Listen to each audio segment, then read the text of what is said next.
The dragons had ruled the skies of Draconus Prime for 10,000 years before humanity arrived. They were apex predators, intelligent beyond measure, and utterly convinced of their superiority over the soft-skinned species that came bearing treaties and trade agreements. Ilara Voss had been assigned to the Dragonhold Embassy as a cultural liaison, a position most humans considered a death sentence. Dragons were notoriously territorial, dismissive of human concerns, and prone to viewing diplomats as amusing pets at best. But Ilara had studied their language, their customs, their ancient poetry. She understood that beneath their scales and fire, dragons valued honor above all else. The war came suddenly, as wars often do.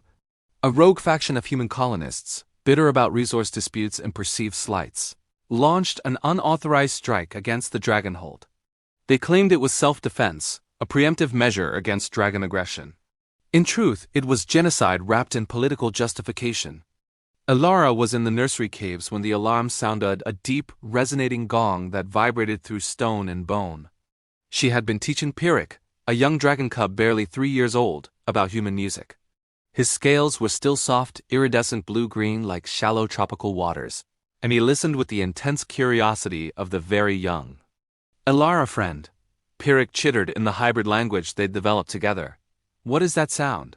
Before she could answer, the cave entrance exploded in a shower of rock and superheated air. The first missile struck the outer chambers, and Ilara's combat training kicked in instantly. She grabbed Pyrrhic, her arms barely encompassing his serpentine body, and ran deeper into the caves where a dozen other cubs huddled in confusion. The adult dragons had already taken flight to engage the attackers, leaving their young vulnerable in the traditional nursery. It had been safe for millennia until humans taught them that safety was an illusion. Ilara's earpiece crackled with panicked transmissions. The strike force had targeted the nursery deliberately. They wanted to break the dragon's spirit, to prove that humanity could reach even their most sacred spaces. She looked at the cubs, Pyrrhic and his clutchmates, their eyes wide with fear, small puffs of smoke escaping their nostrils. They were children, just children. The second wave came screaming through the mountain air. Ilara's mind calculated trajectories, blast radii, structural weak points.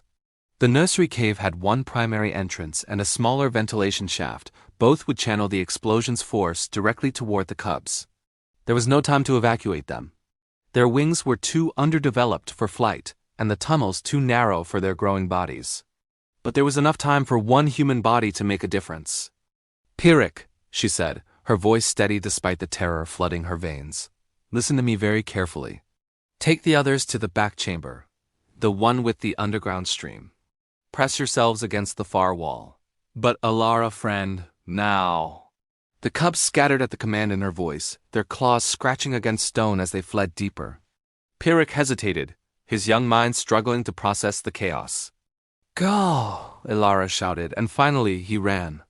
She positioned herself at the cave entrance as the missiles screamed closer. Through the smoke and fire she could see them, 3 heat seekers locked onto the thermal signatures of dragon young. Standard anti-dragon ordnance, designed to penetrate scales and detonate internally. Ilara spread her arms wide and activated her emergency beacon, overriding its distress function to broadcast maximum thermal radiation. The missile's primitive AI systems recalculated, seeking the brightest heat source. Seeking her. In her final moment, Ilara Voss thought about her mother's garden on Earth, about the music she'd never finished teaching Pyrrhic, about all the small bridges she'd built between 2 species that should have been enemies.